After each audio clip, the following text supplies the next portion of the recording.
Bonsoir à tous, merci de nous rester fidèles. Tout de suite le sommaire de votre journal.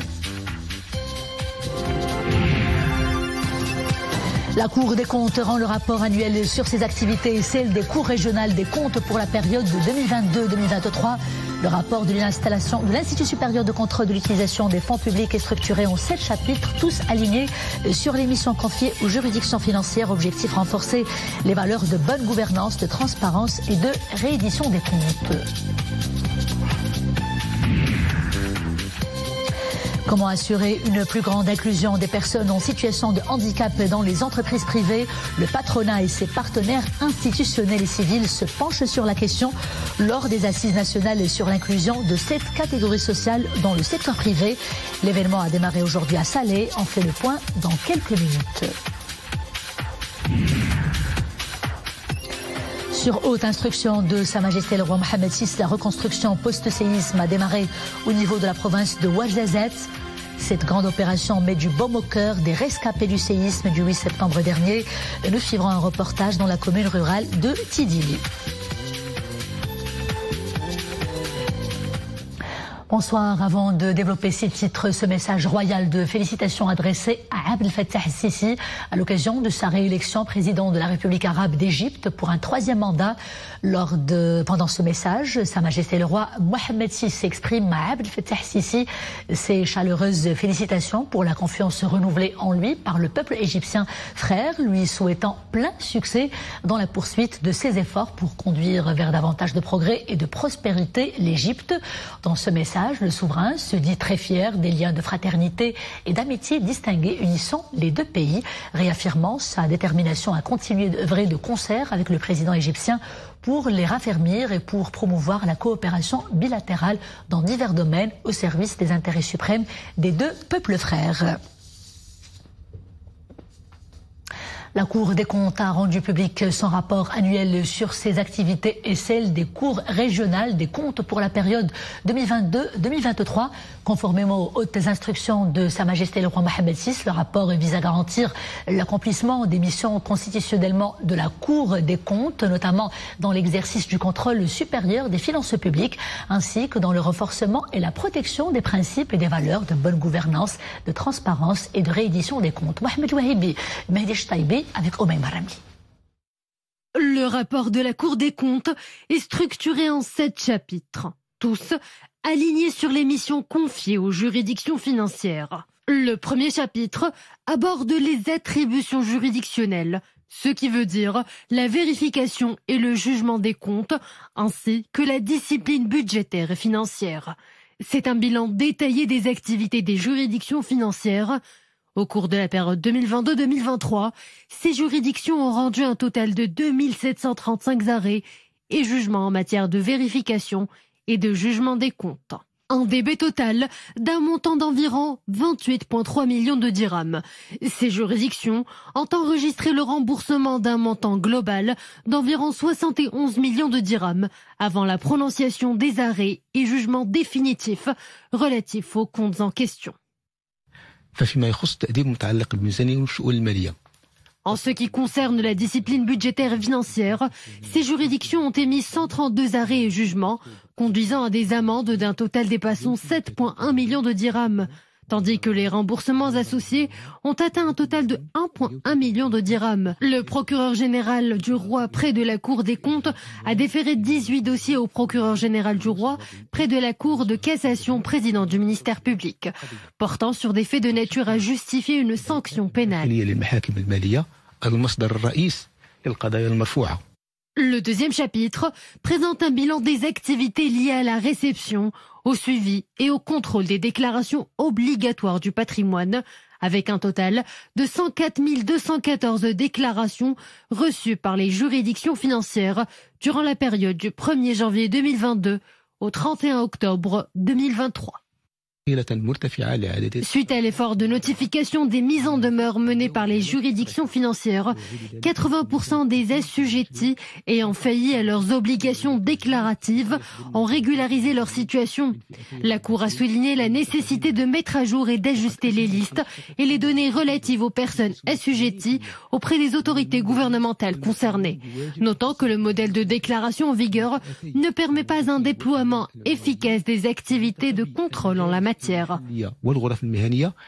Quant au troisième chapitre, il présente une synthèse des rapports de la Cour portant sur l'audit des comptes des partis politiques au titre de l'année 2021, mais également sur l'examen des comptes des campagnes électorales.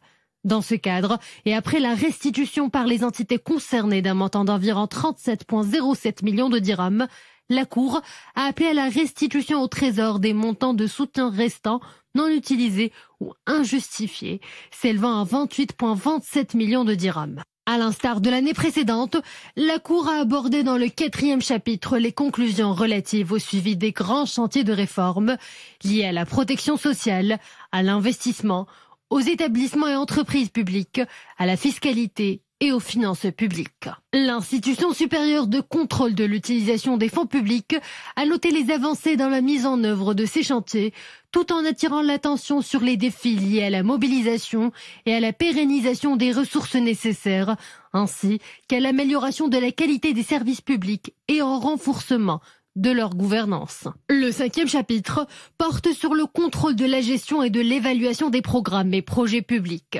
Il présente 20 synthèses des observations et des recommandations les plus significatives, élaborées sur la base des résultats de 259 missions de contrôle, dont 230 ont été réalisées par les cours régionales des comptes. S'agissant du 6e chapitre, il concerne les principales conclusions issues des travaux de suivi de la mise en œuvre des recommandations émises par la Cour des comptes et les cours régionales des comptes dans le cadre des missions de contrôle effectuées au titre des années 2019 et 2020. Objectif, garantir un impact durable des activités de contrôle des juridictions financières au bénéfice des citoyens et des investisseurs. Ainsi, le taux des recommandations complètement mises en œuvre s'est élevé à environ 50%, tandis que celui des recommandations partiellement mises en œuvre s'est situé aux alentours de 32%. Pour les recommandations non mises en œuvre qui ont enregistré un taux d'environ 18%, les organismes concernés ont mis en avant en particulier des contraintes liées aux ressources limitées, à la multiplicité des intervenants. Le 7e et dernier chapitre est consacré aux aspects liés aux activités de support, notamment la gestion des ressources financières et humaines, le renforcement des capacités, les systèmes d'information, ainsi que les activités du greffe au sein de ces juridictions. Il aborde également la coopération internationale, tant dans sa dimension bilatérale que multilatérale. Le Maroc accueillera demain à Marrakech la 6e édition du Forum de coopération Russie-Monde arabe. Cette réunion régionale au niveau des ministres des Affaires étrangères se tiendra conformément au mémorandum signé par la Ligue arabe et la Russie en 2009. La dernière session de ce forum s'était tenue à Moscou en avril 2019. Au cours de celle-ci, le Maroc a été désigné pour abriter la 6e édition du forum et en raison des risques épidémiologiques liés au Covid-19, eh bien ce forum a été reporté à plusieurs reprises au cours des années précédentes. Et au cours de ce forum, les échanges et les travaux vont porter principalement sur la coopération entre la Russie et le monde arabe, et cela conformément à la pratique en vigueur.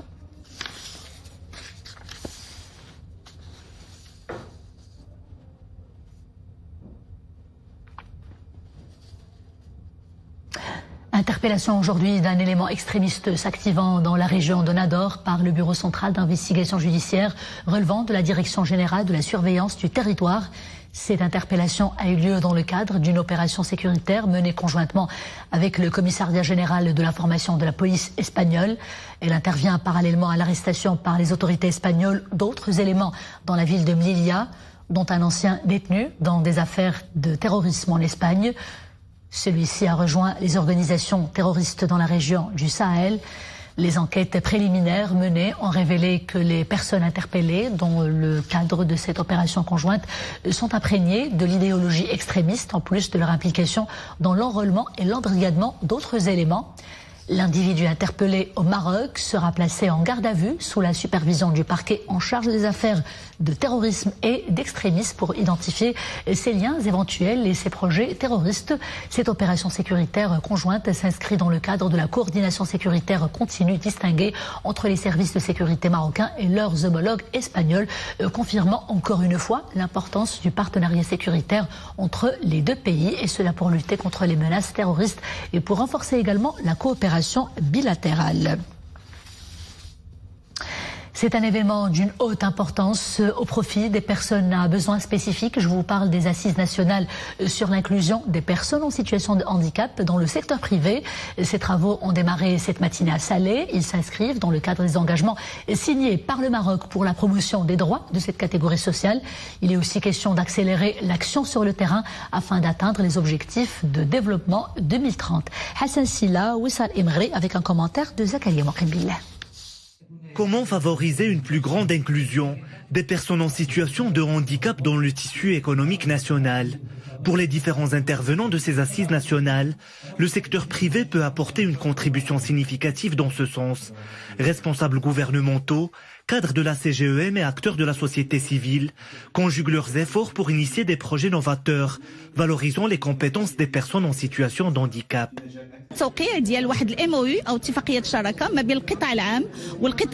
Nous avons signé une convention de partenariat entre le secteur public et le secteur privé, représentée par la Confédération générale des entreprises du Maroc.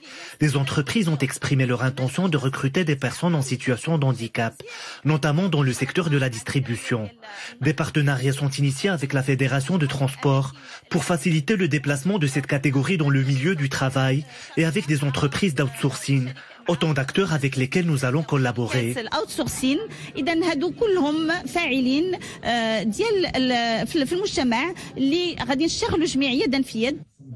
Ces assises ambitionnent également de renforcer les processus de dialogue entre les différents intervenants dans le secteur social en général et se charger des personnes souffrant d'handicap en particulier.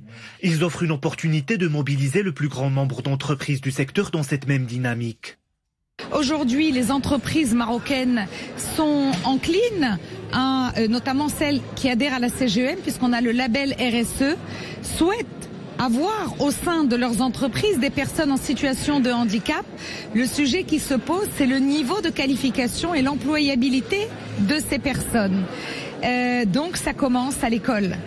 Cet événement s'inscrit dans le cadre des engagements signés par le Royaume pour les droits des personnes en situation de handicap et dans le but de contribuer aux objectifs de développement 2030. Et outre l'insertion des personnes à besoins spécifiques dans le milieu professionnel, cette catégorie sociale a toute sa place dans l'univers culturel et de divertissement. C'est d'ailleurs dans cette optique qu'un projet inclusif baptisé Artelab, a été lancé à Rabat sous la supervision du ministère de la Solidarité, de l'Insertion sociale et de la Famille, et cela en partenariat avec le bureau au Maroc de l'UNESCO, le CNDH et l'Alliance pour la promotion des droits des personnes en situation de handicap. Le projet vise à défendre et à promouvoir les droits de cette catégorie sociale, les personnes à besoins spécifiques, et à soutenir aussi et développer leurs capacités créatives et intellectuelles, mais aussi à reconnaître sa spécificité culturelle et linguistique. Les précisions tout de suite avec Eric Falt, directeur régional de l'UNESCO pour le Maghreb, et cela au Maroc. On l'écoute. Nous avons souhaité utiliser le biais de l'art comme un outil pour permettre l'intégration des personnes en situation de handicap. Le Maroc fait déjà beaucoup pour les personnes en situation de handicap, qui représentent presque 7% de la population du pays, mais dans chaque pays du monde, et c'est là où l'UNESCO soutient les uns et les autres, nous pouvons faire plus. Et donc l'idée nous est venue de créer cette Art Lab, justement pour permettre de récompenser la créativité des personnes en situation de handicap par l'intermédiaire de la culture et plus spécifiquement de l'art. Le Conseil de Banque Al-Maghrib réuni aujourd'hui à Rabat a décidé de maintenir inchangé le taux directeur à 3%. Le Conseil a jugé que le niveau actuel de 3% du taux directeur reste approprié et qu'il favorise aussi le retour de l'inflation à des niveaux en ligne avec l'objectif de stabilité des prix. Le Conseil a également décidé en conséquence de maintenir inchangé le taux directeur. Les explications tout de suite avec Wali Banque Al-Maghrib, Abdeltef Jouheri. Au niveau national, le pic de l'inflation a été atteint en février 2023 à 10,1%. Le dernier chiffre dont nous disposons au niveau de l'inflation est de 4,3 à fin octobre. Nous attendons demain le chiffre de novembre. Mais en ce qui concerne la moyenne que nous avons projetée pour toute l'année 2023 est de 6,1 contre 6,6 en 2022. Sur la base de nos projections pour l'année à venir, compte tenu de toutes les données disponibles, que ce soit celles de la loi de finances 2024 qui viennent d'être conclues au niveau du Parlement, en ce qui concerne les finances publiques, mais également l'évolution de la balance des paiements dans ses composantes, le Conseil a décidé de maintenir inchangé le taux directeur de la Banque centrale à 3%.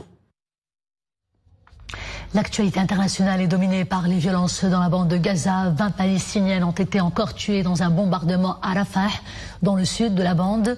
Parmi eux se trouvaient 4 enfants et un journaliste, Adil Zoroub. Aujourd'hui, les Palestiniens sont contraints de se réfugier dans les zones de plus en plus petites alors que les opérations militaires continuent de s'approcher de plus en plus. La déclaration émane du haut-commissaire aux droits de l'homme, Volker Turk, ajoutant qu'il n'y a plus d'endroit où aller à Gaza. Je vous rappelle que depuis le 7 octobre dernier, plus de 19 000 personnes, en majorité des femmes et des enfants et des adolescents aussi, ont été tuées par des bombardements israéliens.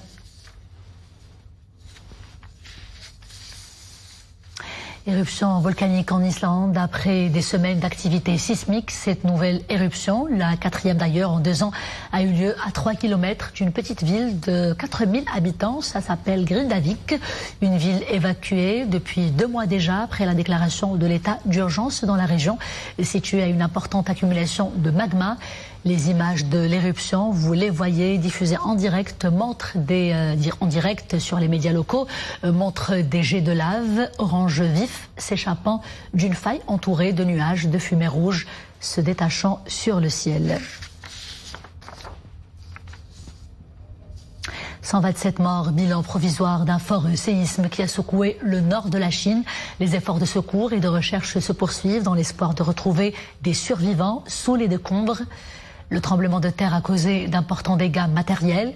Il a été suivi par 306 répliques. De fortes répliques peuvent atteindre une magnitude de 5, sont encore possibles dans les prochains jours. Plusieurs villages de la région ont subi des pannes d'électricité et des interruptions de l'approvisionnement en eau potable.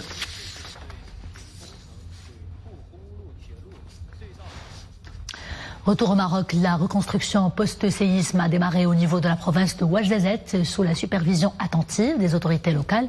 Une opération qui suscite un vent d'optimisme et d'espoir chez les habitants des douars touchés par la catastrophe. Plusieurs familles ont entamé la reconstruction de leurs habitations partiellement ou alors totalement détruites grâce à l'aide financière accordée à cet effet en application des hautes instructions de Sa Majesté le Roi Mohamed VI. Mohamed Rachid, Zakari Mouqibillah pour le commentaire. Dans la commune rurale de Tidili, province de Ouarzazate, des pelleteuses entrent en action. Ces engins doivent détruire ce qui reste des maisons effondrées. Une opération nécessaire pour permettre la reconstruction des habitations, partiellement ou totalement effondrées, suite au séisme du 8 septembre dernier. Nous avons bénéficié de la première phase d'aide. Les autorités ont procédé à la démolition des ruines et nous ont accordé le plan et l'autorisation de reconstruire. Actuellement, nous procédons à la destruction du reste des habitations endommagées. Nous remercions Sa Majesté le Roi pour l'aide que nous avons reçue. Plusieurs familles ont entamé l'opération de reconstruction de leur maison grâce à l'aide financière accordée. Les travaux ont démarré comme prévu grâce à l'accompagnement des autorités locales et à la coordination étroite entre les différents intervenants.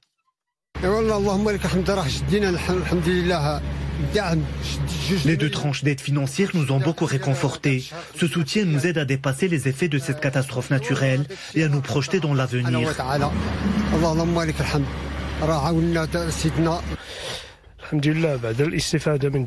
J'ai reçu les 2 premières tranches de 20 000 dirhams et ensuite 2500 dirhams. Après avoir reçu tous les documents, nous avons commencé à reconstruire notre foyer. En application des hautes directives royales, le gouvernement accorde une aide financière directe d'un montant de 140 000 dirhams pour les logements totalement effondrés et de 80 000 dirhams pour couvrir les travaux de réhabilitation. Venons-en à cette reconnaissance. Driss Moussaoui, professeur émérite de psychiatrie à l'université de Casablanca et ancien président de l'Association mondiale de psychiatrie sociale, a été reçu aujourd'hui au siège de l'Académie nationale de médecine à Paris en tant que nouveau membre associé étranger de cette prestigieuse institution. Seulement 60 personnes occupent cette fonction de par le monde, toutes spécialités confondues. Professeur Moussaoui étant le seul Marocain et Maghrébin dans cette catégorie qui est la plus élevée de l'ANM pour les membres étrangers. Toutes nos sincères félicitations à notre compatriote pour cette brillante distinction. Et ces images pour clore ce journal en beauté. En cette période de fin d'année, Disney ouvrira demain une attraction à Shanghai sur le thème de Zootopie. Objectif capitalisé sur les désirs post-pandémiques de voyage et d'expérience. En Chine, bien évidemment, Zootopia qui est sorti, rappelons-le, dans les cinémas chinois, particulièrement en 2016, et qui reste l'un des films d'animation importés les plus rentables jamais sortis dans le pays.